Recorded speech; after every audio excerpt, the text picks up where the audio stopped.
The Next Millennium.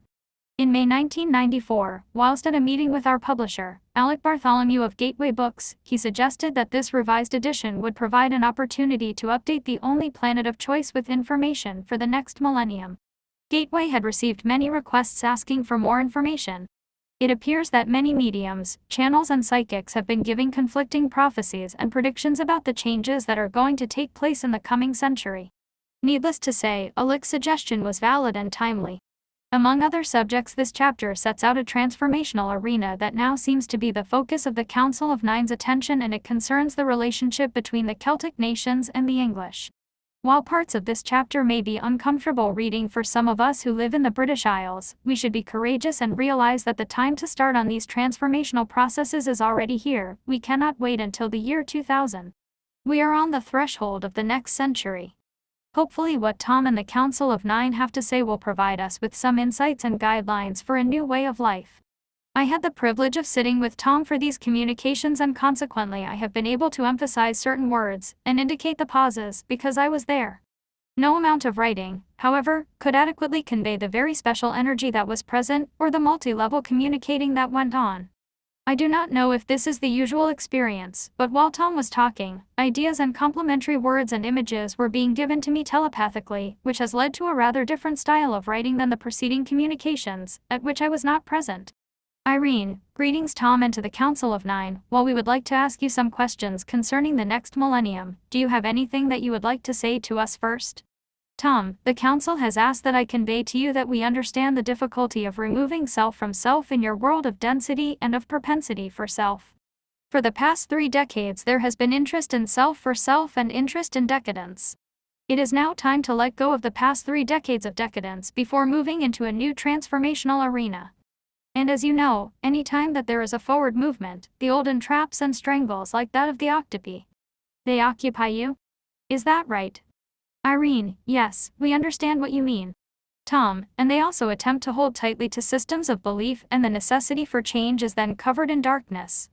We would wish you to understand this. In the past we had explained the importance of the nation of Israel as a microcosm of the macrocosm. Now, in the nation of England, that is considered as the most civilized of all nations, what is of the greatest importance is the settlement of that is the Celt with that of the Anglo, for only in the settlement of that difficulty can we move forward in correctness. Consider this nation of England, in its considerable acceptance of its civility, also creates the most barbaric weaponry, because of the repression of who it is. Therefore it is important to include the English in your meditations, for until this problem is resolved it is very difficult for the rest of the world to move forward, for they look to this of the civility. Not servility. With a C. Not an ocean, you understand. Irene, yes. Tom, yes. Then there is a great opening, for we may bring the brothers of Abraham together. Irene, yes. Tom, there is no growth without struggle, is there? Mary, no, there is not. Tom, there is no strength without struggle on your world, is there?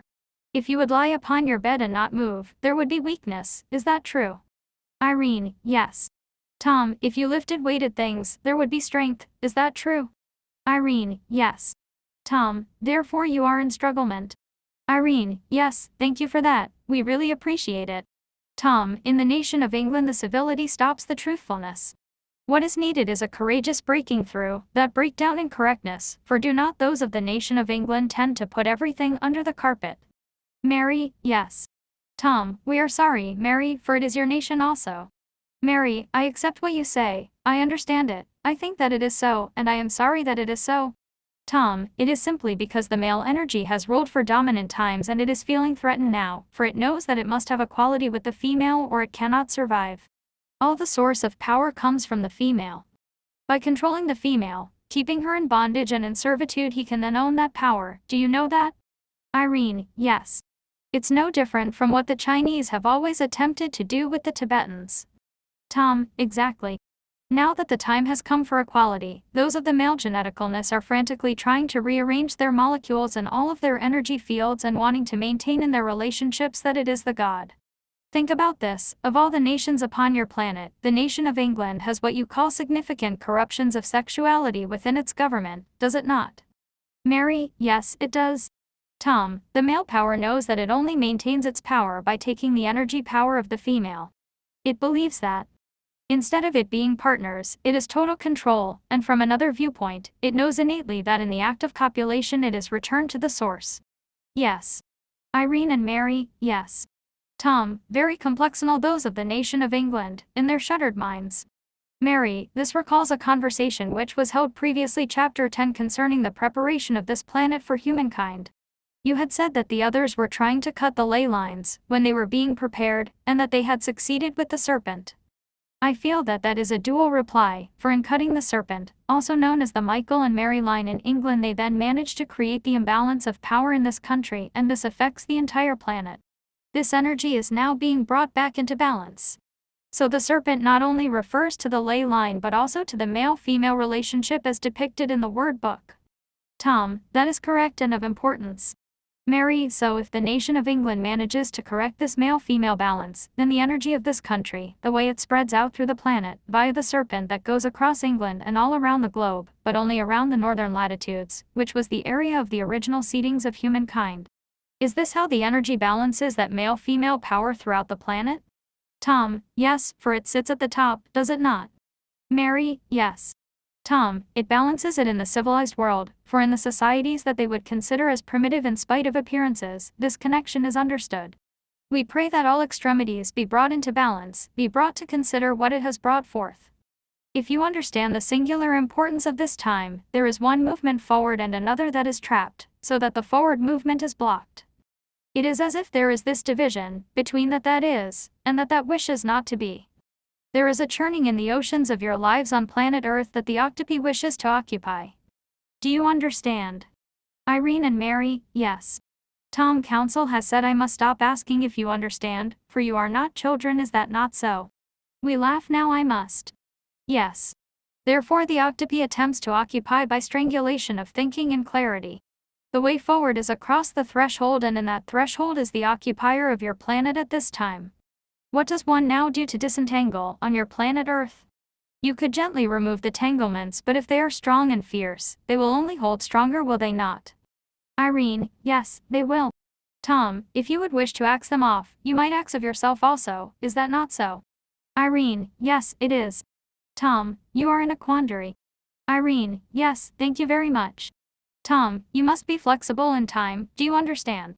Mary, yes, because if we become rigid in our beingness, then it is back to the same problem and we break. Flexibility of crystal understanding. Tom, yes. Irene, is this a new bottlenecking of the souls? Tom, it is more than that. It is a strangulation, and in the strangulation there is no releasement. Mary, so relating this to the preceding conversation, that means that as the English don't express themselves fully, and this nation represents this particular aspect of strangulation on our planet, if we keep expressing ourselves in truth and integrity, that this will also help to eliminate the strangulation. Tom, it is vital. You are correct, yes. It is advisable to keep bringing forth gently, to the males of this nation of England, the importance of releasing the suppressed. Repressed. And that they find within themselves the courage to bring it out, to view it properly. When it is repressed, then it manifests in your male-female inversions. Mary, I was going to ask you if the situation in Israel now, May 1994, and also the recent election in South Africa was a reflection of some resolution in that previous aspect of bottlenecking referred to in earlier years. Tom, it is the beginning. However, that does not mean that there will not be an attempt at strangulation. But you see, when it is verbalized, when it is written, then the crystallization begins to become fluid. That is of great importance. What must be recognized by the nation of England is that rigidity. We speak now to those that your society would call the ordinary people. They must begin to change their ability to think for themselves and not permit the government and municipalities to control them in their thinking concerning these two nations of Celt and Anglo. It is of vital importance they understand that they have created a bigger tragedy in the name of the Creator. For the English identify themselves as civilized. What they do not understand is that they identify all others as non-civilized, therefore they do not give the opportunity for growth to the Celt or to any other. Think upon this, what is this Anglo nation? It has a triangle of Celts, does it not? Both, yes. Mary, symbolically the Celtic lands are to the left-hand side and the Anglos live to the right-hand side of our island, which reflects the intuitive processes as against the rigid intellectual processes, and the melding of these two aspects would create a balance throughout the planet, as we said before. So is that why the crop glyphs are mostly in a triangular area in the center of this particular nation? Has it been to start this process? Tom, it is a movement, an awakening of asking why. Why in this nation of England is there this stuckness, saying, that's the way we've always done it? We ask, how many years does it take before being able to say, why is there now something new? Mary, there are groups of people who walk the country's ley lines and try to get these energies balanced. Many are very linked to the Arthurian legends, and it occurred to me, after our conversations, that the symbolism of the sword Excalibur is that of balance, Excalibur. Tom, that is a form of correctness. It is calibration. Mary, thinking further of this nation's landmarks, can you tell us anything about Stonehenge that we don't have in the traditional guidebooks? Tom, what do you have in the traditional guidebooks about pyramids? Also, all of animal pictorials were points of reference for those of the sons of God, you understand. We then went on to ask if Tom had any special message for the USA. Tom, what is important in that vast arena of the nation of the United States is to bring forth the awareness to the youth of the power of their thinking, and the determination to remove from their nation this violence, corruption and destruction of the planet of beauty, the paradise of earth. It is important for the youth to insist upon their elders that they will not permit the destruction. It is important for the youth also to understand that being bombarded by violence, mass media implants a violence that is then out of their control. It is important for the youth to join together with their elders in going forward in meditation, in love and in joy. It is important for the youth to understand that it is joyful to be joyful, and not at the cost of another. Also, in that vast continent, if they might set up 3 meditators so that there be 4 corners, creating 12 people meditating. Perhaps they can start. How do you say? Pen pals. The following day we continued with our questions. Irene, I would like to ask the council and yourself to clarify what is going to happen as we move into the next millennium. As you know, there have been endless questions as to how the changes are going to take place for humankind. Is it going to be internal, psychological, spiritual, geophysical? What are the changes that we can look forward to as we get closer to the changing of the millennium? The second part of that question is, how best can humankind prepare themselves? Tom, it is in this manner, humankind holds within itself the means of forwardness, and also it holds within itself the direction. Listen in carefulness, with openness and understanding. The next 1,000 years are those of the years of the mind. Energies of the mind which will be brought to understanding of the true power of what is created by a thought form, a visualization, or a strong desire formed of it. It is in this manner, there has been many predictalations. Predictions which bring a predictalation. Is that correctness? Irene, no, but it's a new word. Tom, yes. What I meant to say was, it is in this method, in the past many upon your planet Earth have made predictional which have created a predilectional. Irene. Yes, very good. Tom. And what they have done, by programming humankind, in truth they have actually created that event. Irene, yes. Tom, now, there are several areas that those who create these events need to observe and look upon within themselves, those who still exist, for thou knowest some of those have now transitionalized. It is like this, they have either been predicting from sources surrounding planet Earth or sources of civilizations that do not have all knowledge, nor a doorway to all knowledge or even that of a window. What they are seeing is like looking upon Earth and seeing the different paths and routes that humankind may take at any given time in the historical aspect of humankind. What they are also seeing is at times, if humankind is moving in a direction that appears to be confrontational, they then believe that it is a given, ordained, when that is not true. For humankind has within it the ability to bring all changes within its own parameters and to bring all peace within. Also there are those of the others that have in a form, corrupted information in order to create diversion and anxiety in making situations of chaoticness. Now again we say this, there are those upon your planet Earth who did not believe that in their time of existence upon Earth there was the possibility of East and West in communion, is that not so? Irene, yes. Tom, that did not happen by chance, for many with their visualizations, their prayers and their actions brought that into being. For it also takes action, you understand. Irene, yes. Tom, most humankind would believe that that barrier wall came down suddenly, in one day. It took much time to bring it to that. In the same manner as the changing of the situation in South Africa. It took much effort by many quiet workers. Also, as you see what has happened with the nations of Israel and Ishmael. There are those workers who are attempting to disrupt and to bring them down. Therefore it is held within the faculties of humankind to bring to themselves what it is that they wish. Humankind does not want to hear this, for is it not more dramatic for them to feel that it is out of their control and that all will happen? That everything is predestined. Then there are those who believe that the planet must be purified and cleansed of the humankind who are not worthy of it, in their opinion. This then creates another energy of negativity, and those who have the audacity to believe that their predictions are correct and rightful have created a great difficulty, not only for themselves, but for Earth. They have given their power to another energy, you understand. Irene, yes. Mary, there are a growing number of people around the world that are interested in the ascension philosophy.